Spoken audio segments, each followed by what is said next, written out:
This has been a huge news week. It's just incredible. The first thing being the Senate passing the long halted bill to help veterans in burn pits. We go over that. We're going to go over that with Jason Yeah, Piccolo. yeah.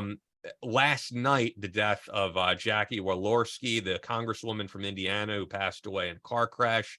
Man, that I was didn't know really that. tragic to Oh, hear. I'm Yeah, sorry to that hear that.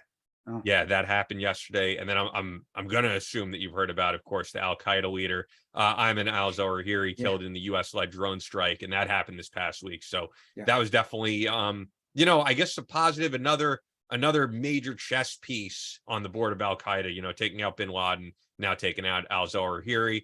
I don't think, you could speak this more. I don't know if it means necessarily Al Qaeda is dead or terrorism is dead in the Yeah, region, no. but two major players are dead. Dude, it's just like anything else. Like centipede.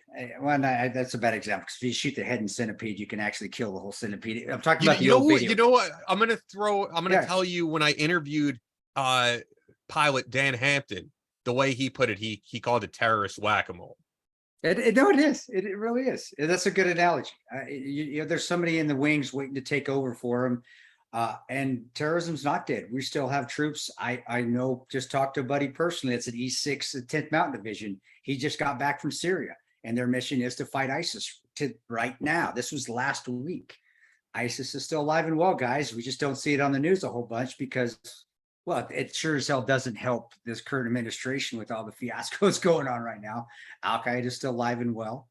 As well. They're not as powerful as they used to be, but that can be said because of us. A lot of that can be said because ISIS is really taking the majority of the recruits that they're the ones that want to. The more moderate terrorists, is there such a thing, would go to Al Qaeda. The very extreme. I want to kill everything. If you're not a Islamist extremist, they go to ISIS. So I would say honestly, ISIS is probably helped curtail Al Qaeda more than us. I'll be honest with you, but they're still out there, and they're still in parts of Afghanistan. They're still the Taliban, still getting stronger and stronger. And what we thought was going to happen with women and women's rights in Afghanistan is happening as we speak. There are none, guys. They're gone. There's no women going to school anymore. What I saw when I got there in 2005. And then the transition to a more liberated Afghanistan where young girls and women were going to school, that's gone. Bye. We just lost it. So terrorism is still alive and well. I'm glad we haven't had a huge attack on anything major American outpost or an American soil. And I hope there's not one. I'm not going to be a pessimist. Say, God, I hope there's one, so it will prove Joe Biden's an idiot. No, I don't want there to be one. I never want to see a terrorist attack on anything American, or even our allies again. But the possibility of it out there is always increasing because they are still out there and they're getting stronger slowly, not as fast as they did back in the day, but they still are out there and getting stronger. And we also have the U.S. Army out there that's still fighting ISIS in Syria right now. So what can you Yeah. say, bro? That's just the way. I'd say that's just the way of the world. I think that's going to be for many, many, many, many years.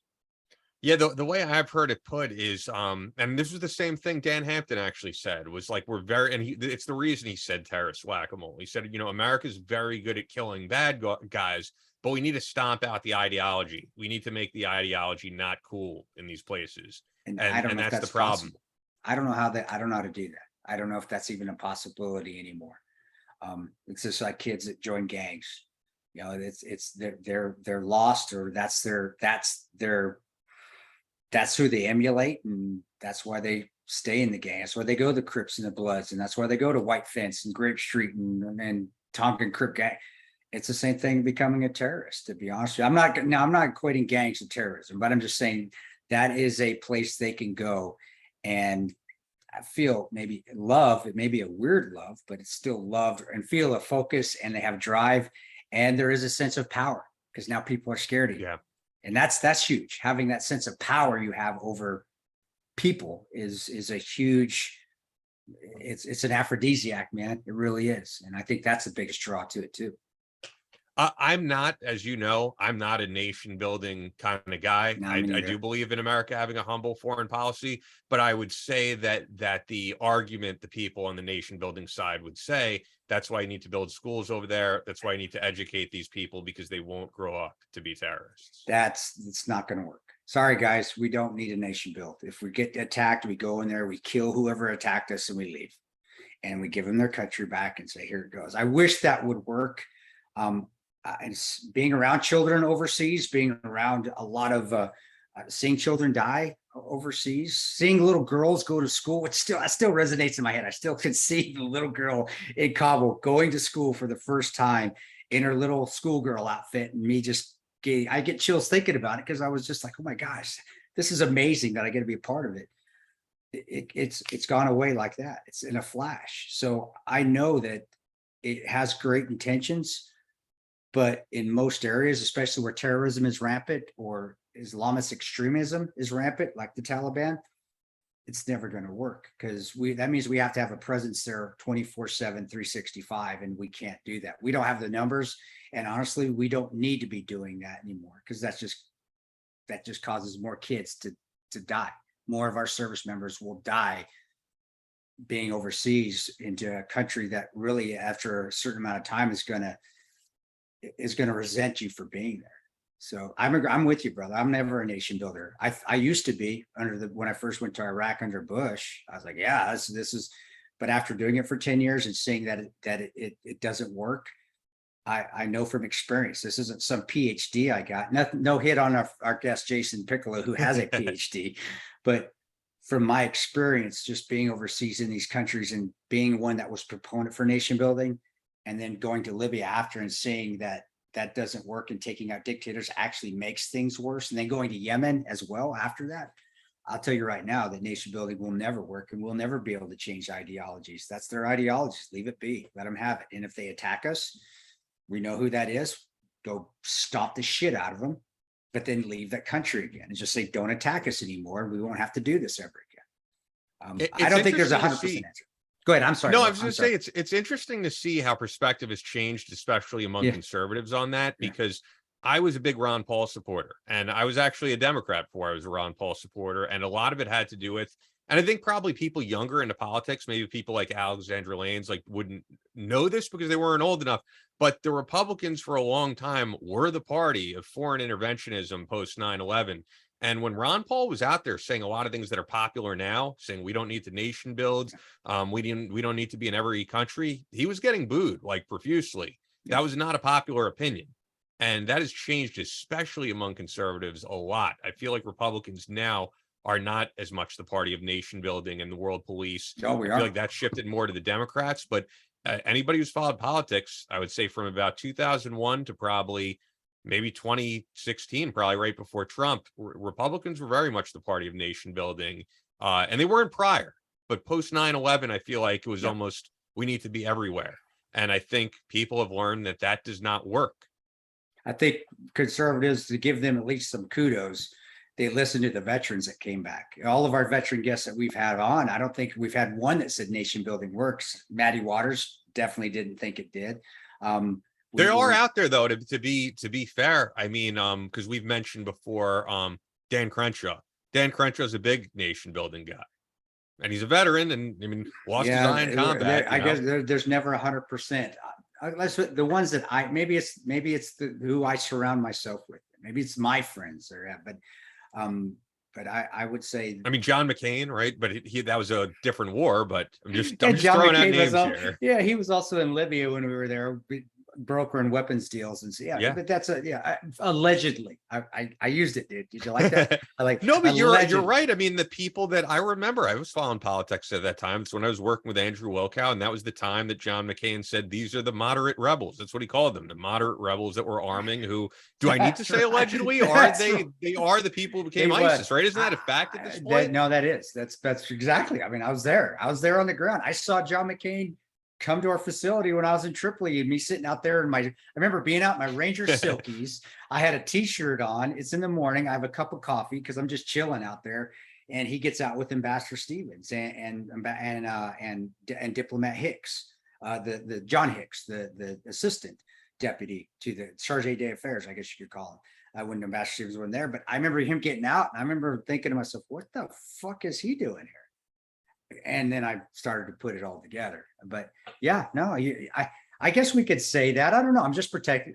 What you said last night about the alleged thing, that made sense to me. So I guess, yeah, it's important, but I'm just trying. I mean, you would know better than me at this point. The people that he called, you would know better. You know, they the are answer. no, The no. people that he called moderate rebels, Moderate they were rebels. ISIS, right? That was the precursor for not ISIS, but that was Ansar Sharia. That was Rafala Sahate. That was 17 Feb Martyrs Brigade. Horse shit, dude.